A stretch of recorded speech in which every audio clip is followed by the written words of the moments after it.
Evangelho, sexta-feira da 7ª semana do tempo pascal. O Senhor esteja convosco, Ele está no meio de nós. Proclamação do Evangelho de Jesus Cristo, segundo São João. Glória a vós, Senhor. Jesus manifestou-se aos seus discípulos e, depois de comerem, perguntou a Simão Pedro: Simão, filho de Jonas, tu me amas mais do que estes? Pedro respondeu: Sim, Senhor, tu sabes que eu te amo. Jesus disse: Apacenta os meus cordeiros. E disse de novo a Pedro: Simão, filho de João, tu me amas? Pedro disse: Sim, Senhor, tu sabes que eu te amo. Jesus disse-lhe: Apacenta as minhas ovelhas. Pela terceira vez perguntou a Pedro: Simão, filho de João, tu me amas? Pedro ficou triste, porque Jesus perguntou 3 vezes se ele o amava. Respondeu: Senhor, tu sabes tudo. Tu sabes que eu te amo. Jesus disse-lhe: Apacenta as minhas ovelhas. Em verdade te digo, quando eras jovem, tu te cingias e ias para onde querias. Quando fores velho, estenderás as mãos e outro te cingirá e te levará para onde não queres ir. Jesus disse isso, significando com que morte Pedro iria glorificar a Deus. E acrescentou: Segue-me. Palavra da salvação. Glória a vós, Senhor. Sexta-feira da 7ª semana do tempo pascal, em nome do Pai, do Filho e do Espírito Santo. Amém. Queridos irmãos e irmãs, nos aproximando da celebração de Pentecostes, a Santa Liturgia nos traz ao 21º capítulo do Evangelho de São João. Estávamos até ontem acompanhando a oração sacerdotal de Nosso Senhor e concluímos ontem a meditação então do 17º capítulo. Saímos praticamente da conclusão da última ceia para o 21º capítulo do Evangelho de São João, que é a aparição de Jesus aos discípulos na Galileia. O Senhor, que está à margem, fala com os discípulos que lançam a rede, pois nada pegaram durante a noite que pescaram. João adverte ser o Senhor. Pedro, que estava nu, se veste, se lança no mar, nada até a margem, ajuda a puxar a rede e o barco para junto da margem. Depois senta-se para tomar com o Senhor o pão e o peixe que estava na brasa naquele momento. E Jesus então começa o diálogo com Pedro que nós acabamos de ouvir. O que tem em comum entre esses dois textos, esse salto do capítulo 17 ao versículo 21, a conclusão do Evangelho de hoje, ela, no versículo 19, recolhe a mesma frase que o Senhor disse ao lava-pés. Jesus retoma a palavra dirigida a Pedro após o lava-pés. Quanto a ti, segue-me. Segue-me. Estamos caminhando em direção à celebração de Pentecostes e o Senhor renova a sua palavra. Segue-me. Permaneça comigo, permaneça em mim. Permaneça sob os meus passos. Guarda no coração a minha palavra. Segue-me. A beleza do Evangelho de hoje, não só no acolhimento de Jesus diante dos discípulos e todos os elementos que João, com muita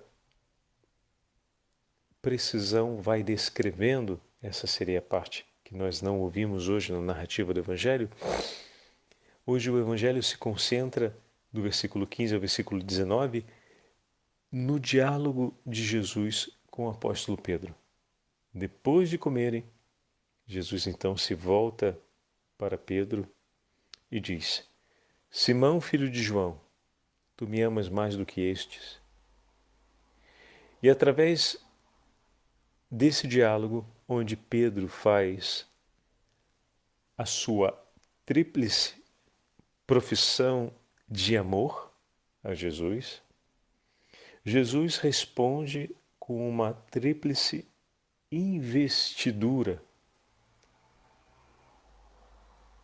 Diante de tudo que Pedro fez e diante de tudo que Pedro demonstrou com sua fragilidade, Jesus voltou atrás na sua escolha? Não.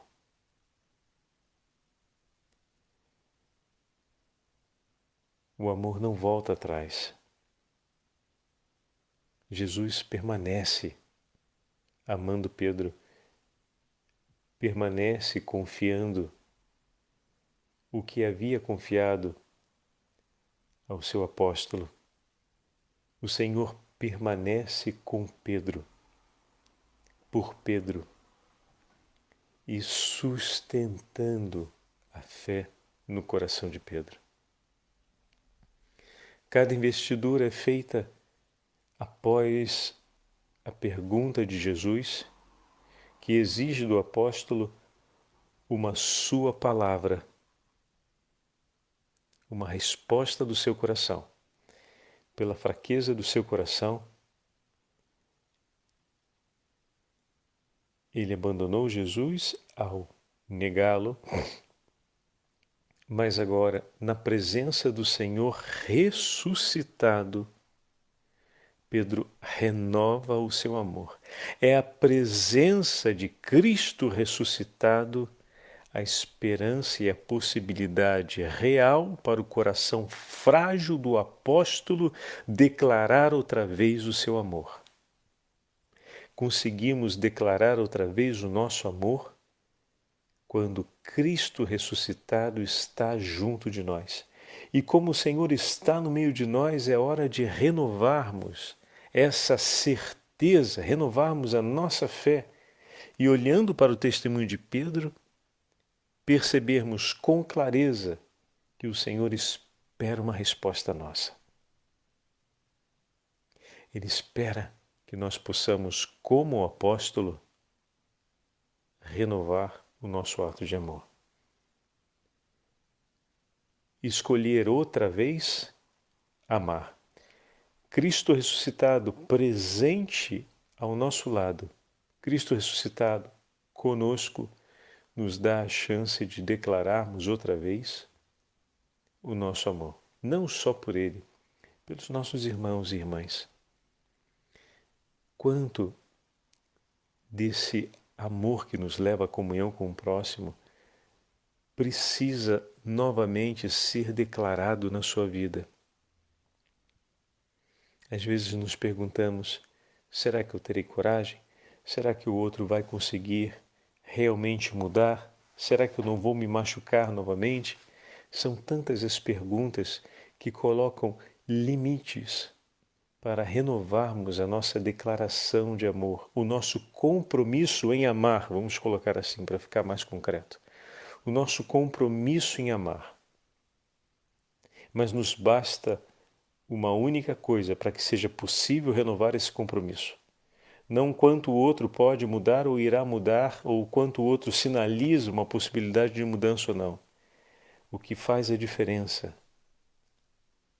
é se nós reconhecemos que Cristo Jesus está ao nosso lado, vive ressuscitado.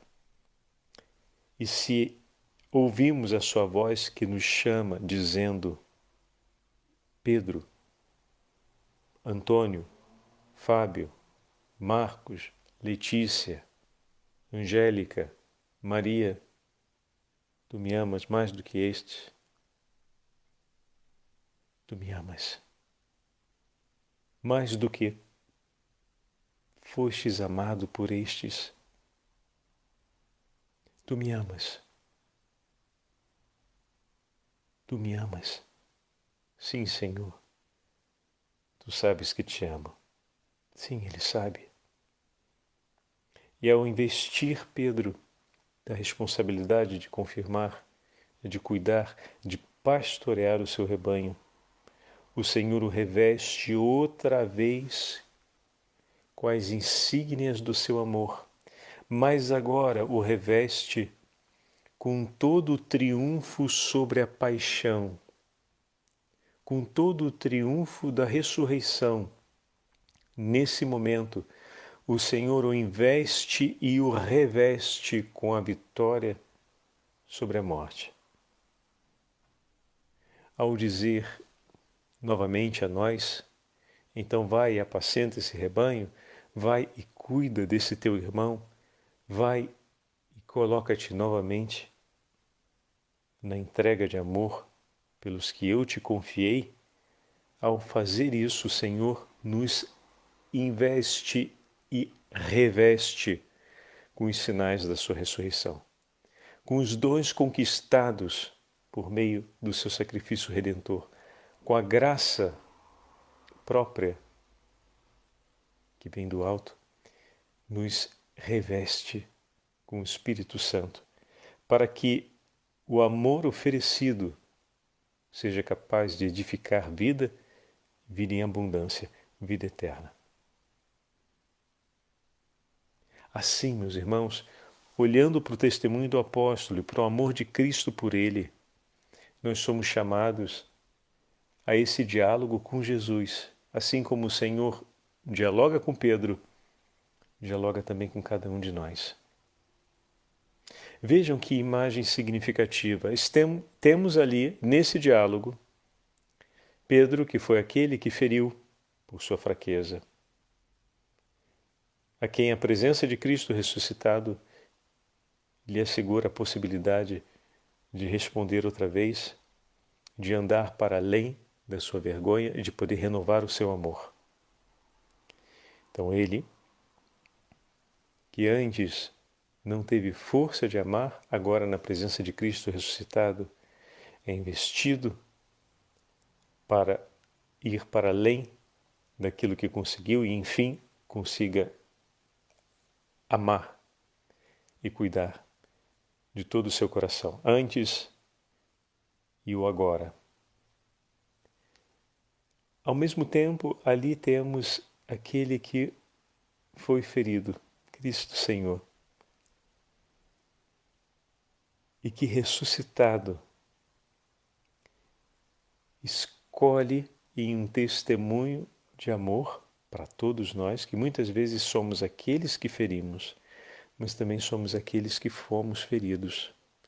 Jesus, aquele que foi ferido, escolhe estar de pé por aquele que o feriu, pois a chance de Pedro amar acontece, ou melhor, pode, ou a chance de Pedro conseguir amar acontece pela presença de Cristo, ferido, mas ressuscitado, diante dele.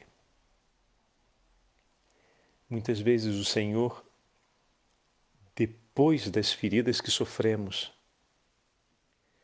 nos conduzirá, Ele ressuscitado presente na nossa vida, nos chama a andarmos ao encontro do nosso irmão, para sermos, por Ele, presença de Cristo ressuscitado, a fim de que Ele consiga amar como antes não conseguiu. A fim de que Ele consiga ir para além da ferida que me causou. Para que Ele consiga viver e escolher finalmente a caridade, a verdade que outrora, que anteriormente não foi capaz de oferecer. É o ferido, mas ressuscitado, que se apresenta diante de Pedro.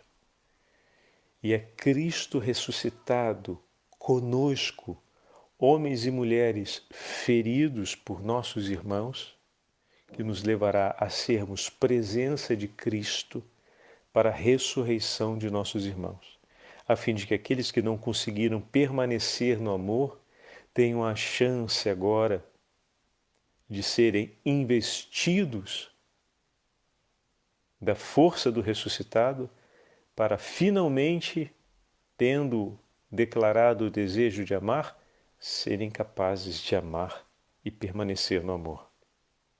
Belíssimo. Guardem isso no coração. Somos chamados muitas vezes a viver, seja a experiência do apóstolo, como aquele que feriu, seja a experiência de Cristo, como aquele que foi ferido. Por isso o texto de hoje merece uma meditação atenta e merece um diálogo silencioso no nosso coração mesmo com Jesus, a respeito dessas páginas que estão talvez ainda entreabertas na nossa vida. Pois o Senhor nos chama a amarmos-nos uns aos outros, não nos esqueçamos lá atrás. E que grande sabedoria o Evangelho de hoje. Como assim, Padre, grande sabedoria? A métrica do amor é Jesus, aquele que foi ferido, quem se apresenta diante daquele que feriu, para poder ajudá-lo, para que seja possível para ele conquistar o amor que outrora não fora capaz de viver.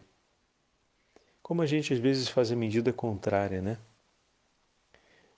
A gente espera que aquele que nos feriu mude completamente para que a gente tenha uma atitude de mudança em relação a ele.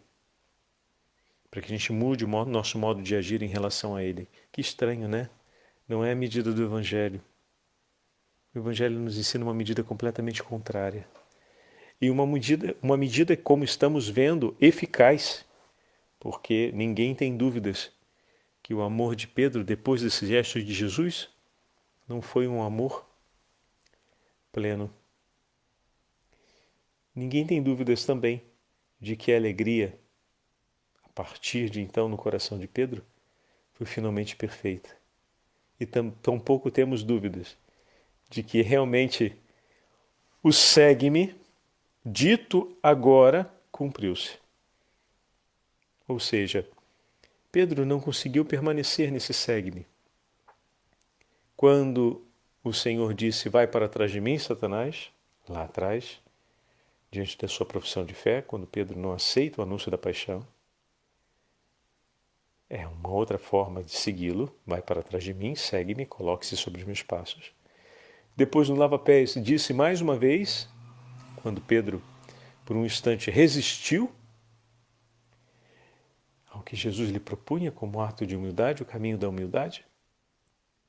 E agora novamente o Senhor lhe diz, segue-me. Mas agora, quando o homem ferido se apresenta diante daquele que o feriu, e depois desse diálogo que já entendemos um pouco mais, disse-lhe então, segue-me. Pedro finalmente conseguiu segui-lo. E o seguiu até o fim. E o seguiu até o fim. Veja, meus irmãos, a medida do Evangelho, ela é perfeita. Mas o nosso coração parece entender sempre numa direção mesmo oposta. Por isso o Evangelho de hoje nos faz pensar bastante e exige do nosso coração um pouco mais de silêncio. E recordarmos, bendito seja Deus, porque a Santa Liturgia nos entrega bem próximo da celebração de Pentecostes, a leitura, ou seja, novamente, a leitura do 21º capítulo. E voltamos agora com os olhos e com o coração que se prepara para a celebração de Pentecostes, a meditar nesse diálogo e a recordarmos que o Espírito da verdade, o Espírito do ressuscitado, nos foi entregue. Nos foi entregue. Ali naquele momento ainda não tinha sido derramado o Espírito Santo sobre o coração de Pedro. O próprio Senhor estava ali a dialogar com ele. Mas o Espírito Santo já foi derramado sobre nós, então a certeza de que o ressuscitado vem e está por nós, que ele nos investe outra vez com a autoridade que é própria do seu nome, nos lava no seu sangue. Isso já está declarado e consumado na nossa vida. Agora é hora de recordarmos, pela ação do Espírito Santo, a profundidade das palavras do Evangelho e assumirmos essa grande metanoia, essa grande mudança de mentalidade, deixando a mentalidade baseada nos nossos princípios, que é o oposto daquilo que o Evangelho hoje retrata para nós. E seguirmos Jesus, como ele mesmo disse a Pedro. Compete a nós não apenas passar através do diálogo, mas seguir. Se assumir as palavras do Senhor nesse diálogo é uma grande metanoia, mudança de mentalidade, falta ainda a segunda parte, segui-lo, perseverar, viver essa mudança de mentalidade, atuando sobre aquilo que é o que o Senhor nos pede, e não o que pensamos ou acreditamos que Ele nos peça, mas o que o Senhor propriamente nos pede. Para concluirmos a nossa meditação, gostaria de trazer para vocês hoje, também falando sobre o Espírito Santo, como tenho feito nesses dias, um trecho do Tratado sobre a Trindade de Santa Hilária, o texto da Liturgia das Horas, do Ofício das Leituras, aonde Santa Hilária nos apresenta o Espírito Santo como dom do Pai, que nos leva a compreender todas as coisas, olha só como tem muito a ver a mudança de mentalidade, né, que estamos falando, e a cumprir aquilo que é a vontade do coração do Pai. Vamos ouvir. O dom do Pai em Cristo, o Espírito Santo. O Senhor mandou batizar em nome do Pai, do Filho e do Espírito Santo, quer dizer, professando a fé no Criador, no Filho e no que é chamado dom de Deus. Um só é o Criador de todas as coisas, pois um só é Deus Pai, de quem tudo procede. Um só é o Filho unigênito, nosso Senhor Jesus Cristo, por quem tudo foi feito. E um só é o Espírito, que foi dado a todos nós. Todas as coisas são ordenadas segundo suas capacidades e méritos. Um só é o poder, do qual tudo procede. Um só é o Filho, por quem tudo começa. E um só é o dom, que é penhor da esperança perfeita.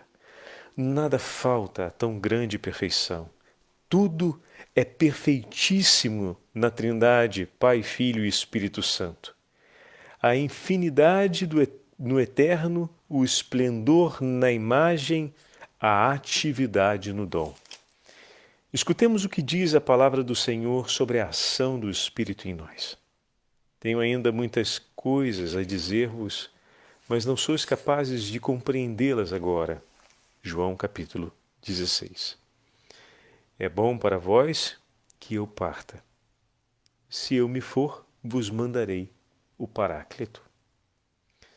Em outro lugar, escreve o mesmo evangelista: Eu roguei ao Pai, e ele vos dará um outro defensor, para que permaneça sempre convosco, o Espírito da Verdade.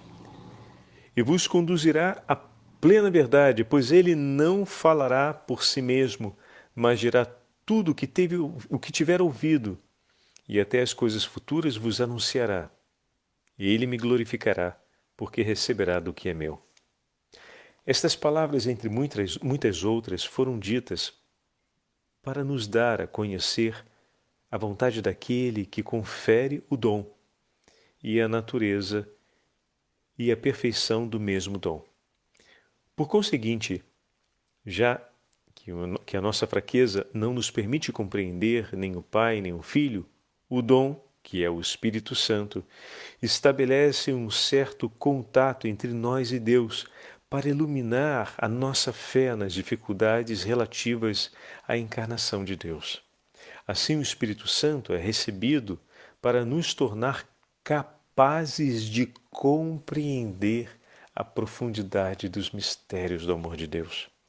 Como o corpo natural do homem permaneceria inativo se lhe faltassem os estímulos necessários para as suas funções, os olhos, se não há luz, ou não é dia, nada podem fazer.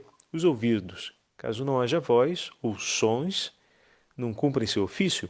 O olfato, se não sente nenhum odor, nada pode servir. Não porque percam a sua capacidade natural por falta de estímulo para agir. Assim é a alma humana. Se não recebe pela luz o dom, que é o Espírito Santo, tem certamente uma natureza capaz de conhecer a Deus, mas falta-lhe a luz para chegar a esse conhecimento.